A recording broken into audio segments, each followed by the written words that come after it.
like when you decide uh to recover and go through recovery? Yeah, well, I mean, it's a small town, but it's like, the people, places, and things. You can choose where you're gonna go.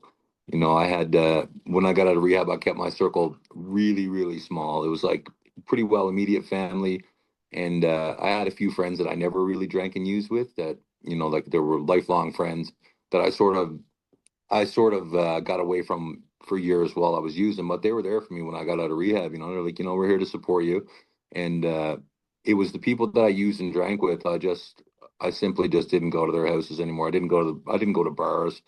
You hear that thing. It's like you hang around a barber shop long enough, you're gonna get a haircut, and it's true. So like I was like, I'm not gonna go down and pretend I can shoot darts here for like an hour or two, and I'm not going to want to drink. So I just never put myself in that position. I was like, I got well, at the time she was 11 years old. I got an 11-year-old daughter that's counting on me to do this. This is my shot to actually make a life for us, and I wasn't about to let her down.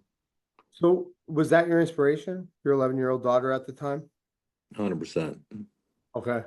And did that come to you through did you get like some message? Yeah, I a couple of months before I went to rehab, it was actually on the anniversary of my grandfather's death. He was like which usually like hit me kind of hard. I used to he'd been dead for about 9 or 7 years then, but I could always tell when the anniversary of his death was coming up. I used to get a little depressed and stuff. And this one particular year, I forgot. And the day that I realized, it was like, man, I'm even forgetting like this about my pop. And I woke up in the house and my daughter had moved out. My girlfriend at the time had moved out. I didn't even realize the day had gone. And I was on a party for days on end, and I kind of like looked in the mirror and I was like who the fuck am I anymore? Like, I had no idea who I was anymore.